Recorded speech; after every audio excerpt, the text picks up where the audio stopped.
And we're back with another edition of the Draft Academy Premier League podcast. I'm Ryan Eberthal, joined by Jared Angel. What's happening, Ange? What's happening, Leaps? How's it going? How was your Christmas? How was first game week back after the World Cup? Yeah, Christmas was lekker. Always love a good Christmas, and I always love a good Boxing Day game day. So doing good. Enjoyed the footy. Not too many surprises yesterday. Kind of seems like the league picked up where we left off. But Yeah. yeah, good. How you doing, brother? Yeah, all good. Very happy to have the footy back. Different to the World Cup. The same draft headaches have returned on why is my player orange? Is he playing or is he not? And then he's playing and you've changed your bench. And so, yeah, nice to get it all back up and running again. Very nice to have it back. Let's dive straight in. So Spurs were the early kickoff yesterday, and they are still struggling. I thought with Kulusevski back, there would be a big pickup for a big kind of addition to their squad, but he looked a little bit off the pace yesterday. The biggest question I have from that Spurs game is Sonny a good draft target at the moment? Well, trade target rather, right? Because only got in, 3 goals and 2 assists for the season so far. He would have been a top 3 pick in most leagues. If he wasn't a top 3 pick, I would say guaranteed top 4 pick in leagues. Do you think Sonny owners might be a bit itchy to get rid of him? Look, I think it depends what they can get in return. I think a lot of offers that would come through for Sonny would be cheeky. I mean, I'd personally be giving a cheeky offer for Sonny right now if I did even see the value. But yeah, why not? If you've got a Sonny team, someone picked third, odds are their second pick was also quite a nice second and third picks were nice players that could possibly be performing for them, and you could steal Sonny and hope to the football gods that he becomes good again. Yeah, look, I mean, for me, the thinking is that, depending on how you're doing in your draft, at some point you have to take some risks, right? And we know Sonny's world class. We know that the quality's there and he will come good. It's just how long is it going to take him to come good? And what are you willing to give up to have him when he comes good, right? For me, it's not really an option at the moment because I would have to give up Rashford, and I feel like Rashford's set for a big second half of the season. So it's a little bit too much risk for me. And the other thing that I think is worth mentioning is our draft league is particularly difficult to get trades across the line. Guys are pretty stingy in our draft league. But if you're in a draft league where trades happen a little bit more freely, I would be looking to target Sonny. I think he will come right. Conte's a good manager, even though he's been struggling. Spurs have shown that they want to extend him. That stability will do him well. So I'd be trying to trade for Sonny. One player who I think we both agree is a sneaky good player to stream is Højbjerg, right? Højbjerg's impressed me a lot since he's gotten to Spurs.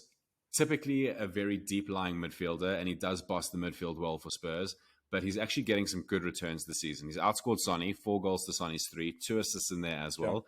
So, if you've got a weak midfield spot, quite a nice little player to stream if you're looking for a 1 or 2 week pickup there. Also, more than likely, one of the few Spurs players who are going to get 90 minutes on a consistent basis. Yeah, 100%. 100%. Interesting question. Doherty played yesterday instead of Emerson. Do you think that is a permanent move, or do you think he's just getting some game time? Because remember, I don't think Emerson went to the World Cup. I think what we've seen from Conte's side with the wing backs, he's constantly rotating. If you're holding one of these guys, you've got a bit of a decision to make. I wouldn't, if you're not, and there's someone lying around, I personally wouldn't be running to pick them up. You just never, it's a headache waiting to happen. Spurs only kept 4 clean sheets the entire season to begin with. So, when you're, there's nothing to really chase and hold there when you don't really know. Maybe Perisic is the only player that gives you a bit of comfort, but outside of that, on that wing-back situation, it's anyone's call what Conte does on the day. Yeah, 100%. Fulham looked good again yesterday. Actually went 10 points with Liverpool before Liverpool got a chance to play yesterday. Sorry, one thing we did forget to mention going back to that is Brian Mbeumo looking really good with a potential lengthy ban over Ivan Toney. Brian Mbeumo could be a proper player to hold for the rest of the season, not just as a streaming player, but like a player you pick up and hold for the remaining games this season. He looked really sharp yesterday. 100% agree with that. Fantastic. So Fulham continue to look good, right? But the problem with Fulham is there's not really too much to get excited about, right? I don't think that you're going to be finding Pereira in any leagues. Um, Nah. the goals have been, yeah, it's obviously Mitrovic is going to be held. Decordova Reed's got 4 goals and an assist, so you could look at him. I think Willian's looked really good. I picked him up, got a return yesterday. But outside of those players that we've mentioned, is there anyone from Fulham that you think is worth a pickup? Maybe Bobby Reed, he's coming into form recently in his last 4 games. He's chipped in with some goals and assists. Definitely an increase in his minutes as well. So he could potentially be someone that you could have a look at, more than likely lying around in a waiver wire. But outside of that, I think that's where we'd leave Fulham.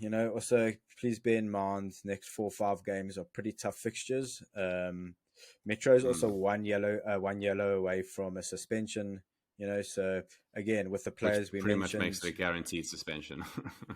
100%. Especially they got a let, double game week let coming me up. So let me ask you: if he makes it through to New Year's without getting a second yellow, does that reset? I'm actually not sure. I own Metro, so I've actually been meaning to research this. As far as I remember, it does reset in the second part of the season there. So I'm hoping he can just behave over the next 2-3 games. I think it's actually 1 game maybe before they play again. So yeah, Yeah. I'm Still, hoping Metro can. I wouldn't be putting on any money Metro not to get a yellow card in any game he plays in. So good luck with that one. Palestine looked great yesterday. Obviously, playing with 2 red cards changes the way you play. But outside of Eze, Olise, and Zaha, they're also a team that I wouldn't be really too excited to touch much there. Yeah, not really. I mean, we've mentioned on the show the rest of the strikers in previous episodes, and it's inconsistency. So if you're desperately looking for a gap to fill just because of injuries, maybe you can look at an IU or something along those lines. But no advice from our show to run and pick up anyone on that side. No, 100%. Quite an interesting one to look at is we all thought that like Newcastle were going to benefit most from the World Cup break because they didn't have a lot of players going. They have a pretty, consistent lineup that they like playing with. So just gave those players a nice break, time to do tactics in the training ground a little bit more. Sure. Still looked really good yesterday. All of their top players are going to be taking. You're not going to be finding Elmerons and Wilsons and Isaacs and those kinds of players in your waiver wire. But there are a couple of interesting players there, right? Because Jolinton's been pushed further up the field with the injuries that they have, and he's actually looked really, really good. Willock's a player that we know has potential to have big game weeks, right?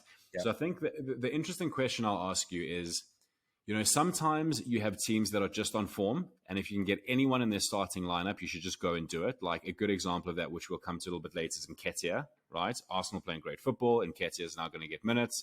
An obvious pickup.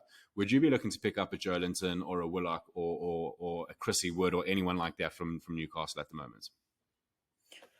So yeah, provided I have the space, I definitely would. St. Max is also back. He got some minutes yesterday, so that's going to eat into some time for 1 or 2 of the game players you mentioned previously now. But yeah, if I had some space and I needed a player, I would definitely look at Willock or Joelinton. Newcastle almost have a luxury of a squad at the moment, which is not something I'm sure their fans have been used to. So they will be doing a bit of rotation. They are still in the cups and whatnot. So yeah, I mean, even a Chrissy Wood, if you need a striker space, is starting to get some game time with the injuries. And even when those players come back, I'm sure Eddie Howe is going to wrap them in cotton wool and slowly release them. So yeah. Nothing wrong with picking up some Newcastle players. They're on form. They're carrying on where they left off. So, yeah. From Leicester's side of the field, there really wasn't too much there. I thought Newcastle looked really dominant. Any chances Leicester had were really like half chances that they didn't get right. Daka starting up front, I think, is worth holding as long as he's starting. But outside of James Maddison, there's no one that you're going to get really too excited about in that Leicester team. No, exactly. Maybe a cheeky offer or 2 for a Harvey Barnes, see what you can get. on the cheap. And if you get lucky, Yeah. you get lucky because he's a player who will play in patches and can win you a couple of game weeks. But I wouldn't be throwing out quality assets to try and achieve that trade. Yeah. One thing I will say though is we know that there's quality in the team. So I think it's very much a situation that if we do get news that Brendan Rodgers is getting the sack, you'll probably want to go pick up a couple of players that we know are quality, just haven't really performed so much this season, right? Look, it might be to be seen. They didn't allow him to spend pretty much any money in the summer window, and we're going into January now. They make one or two signings that can improve that side, and it's a different story. So I wouldn't be rushing to drop my, let's call them, higher quality Leicester assets either right now until you've kind of got an indication of where the window's going. Yeah, see, look, I disagree. I think that look, I've held the opinion for quite a long time that Brendan Rodgers is a manager that can only get you so far before things start to come undone a little bit. I think he should be proud of what he's done at Leicester, but I think he's done everything he can do. Even though he wasn't able to buy any players in the transfer window, I think that going into the season, he had a better squad than most teams. And where Leicester are sitting at the moment is unjustifiable, completely unjustifiable to be sitting where they're sitting. So I think Rodgers' time has come. I think they need to move on. And I think, I don't see him getting too much more out of that team, to be honest with you. But I will be excited if he does get sacked, that there might be some gems lying around, right? Sure. Everton and Wolves are both still junk, so I'm not going to get too excited about anything there. Although we did chat, me, you, and Phil, about how Wolves do have a good squad. They do have a new manager. Keep an eye on their assets because if they do come right, Guedes, Traore, Jimenez, Podence, all really good players, all could have a good run of fixtures if they come right. Got a win yesterday against a really bad Everton team, so that's quite interesting. Southampton, Brighton, kind of, I think, again, pretty much what everyone expected. Any of the Brighton players that are worth picking up are probably already gone. Solly March always tends to have big game weeks here and there, but he's never a consistent returner of fantasy points. So wouldn't be rushing to pick him up unless there was a really nice run of fixtures coming up for them. But I think we kind of got exactly what we expected there. I'm sure you watched the Liverpool game last night. Anything interesting you saw there? Yeah, interesting on both sides. I mean, I want to just start off with saying if you're new to draft and a little bit less experienced, don't let what you've seen of Darwin Núñez distract you. Hold. It's a player that's getting into so many goal scoring opportunities, and he's under the right guidance now at Liverpool. He will start converting those chances as the season goes along. Outside of that, we saw the Ox starting up front, which we discussed the other day who's going to be playing in that role with Jota and Luis Diaz out. And I mean, we mentioned the Ox there, we mentioned Carvalho there. Carvalho didn't play last night at all. But I mean, as of this morning, another spanner has been thrown into those works as Liverpool have completed the signing of Cody Gakpo. Now, is that completed? Is that no? Hold on. Don't get too excited there, you scouse. PSV have they have confirmed they've confirmed that they've accepted an offer. We've heard nothing about personal terms yet. As far as I know, he's had a conversation with Virgil van Dijk, and there's a 6-year contract on the table. It seems like he's happy, so we also know his preference was United. We also know his preference was United, and United were interested. So it's just going to be interesting. Waking up this morning to see that news was a bit gut wrenching. Even though I don't think he's the best signing for United at the moment, I think we've got a lot of players like that. Wasn't nice to see. I think that's what it came down to. I think Liverpool probably needed him more than United did, and on the very rare occasion could probably offer a better package and more. I don't even know, more game time. United. It's not what you need right now, as you mentioned. He's not a number 9. He's a winger, and a winger is what Liverpool would need, and it's probably a better suited system to where he's going to be right now. So, just again off the Liverpool game, we saw one or two appearances from the youngsters, which was Yeah, quite nice. I was about to say, tell me about Stefan Bajcic, if I'm even saying that correctly. Is he someone we should get excited about? So look, this is 2 games in a row now. He's made an appearance and looked good in both. Obviously, got his debut goal yesterday, very well finished. So someone the manager's obviously going to put a bit of faith in. Came o- Came off for Henderson yesterday, and in the City game it was for Fabinho. So he's going to be more in that midfield role, so nothing to do with the wingers and whatnot. He's still a teenager, so not someone who's looking to break into the side, but maybe someone to have on the bench. And who knows? Teenagers, some of these youngsters can do interesting things. And Sure, you saw a little 100%. camo appearance from Dokes, but nothing. I wouldn't rush to get these players. Yeah. The one that's interesting to me is surely the Ox starting was a force. Well, that was Jurgen Klopp's hand forced by an injury to Firmino, right? I mean, under ideal circumstances, the Ox is not starting last night. He is like, how did he look? Did he look like someone who's going to be able to hold game time in that team when players start coming back? No, I think that slot is an opportunity for a lot of players. I mean, you saw Carvalho starting on Thursday night, which means he wasn't going to start again yesterday, which allowed the Ox to have that time. Was he impressive? Not really. He didn't do anything that would be like, okay, that's who needs to be playing there. And that's why I say that position's wide open. Yeah. Nunez can also play very well off the left. So, yeah, not cemented for any of the players we've seen. And yeah, again, from Liverpool, anything else that's available is going to be taken. Anything else worthwhile talking about is definitely going to be taken. So, yeah. What did you get the chance to see the game? What did you think of the Villa side? So I didn't actually get to get a chance to watch the game last night. So don't want to talk too much on that. I was interested to see Buendia starting up front. Curious to see how he played because he's probably available in quite a few drafts. Yeah, look, Villa were interesting. Much better than I've seen them over the past few months. Looked a little bit more compact, a little bit more together. Obviously at the end of the day, the quality that Liverpool pushed on that defense, they're all still learning a new system. But one or two players that, obviously Ollie Watkins, interesting. Again, we mentioned previously Lucas Dean, so involved in the system as well as Matty Cash in the system that the new manager is going to play. So two possible players that are lying around, definitely worth a pickup. They didn't have their goalkeeper, Martinez, obviously still on break from World Cup.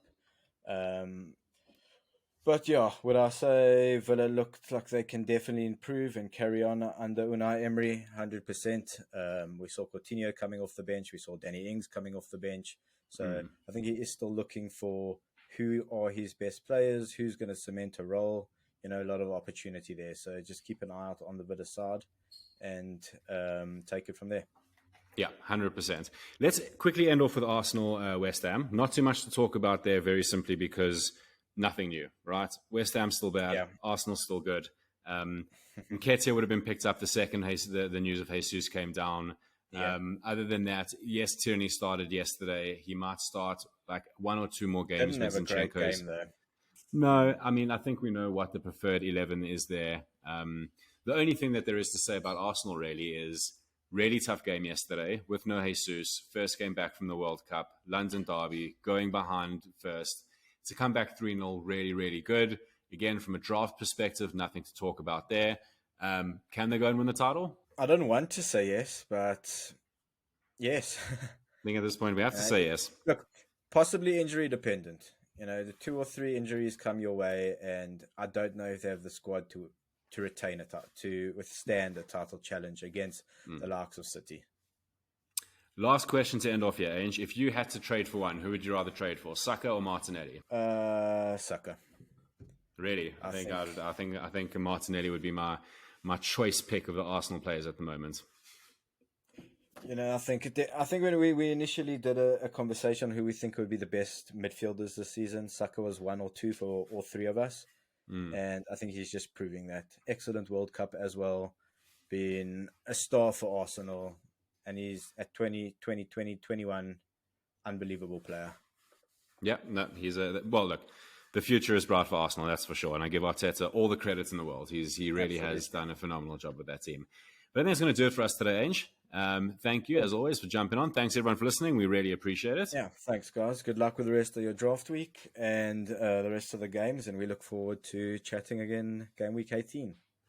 Yeah, with fixtures coming fast and furious, we'll try upload as much as possible, but we'll see if we can keep up with the busy schedule. But until next time, thanks for listening.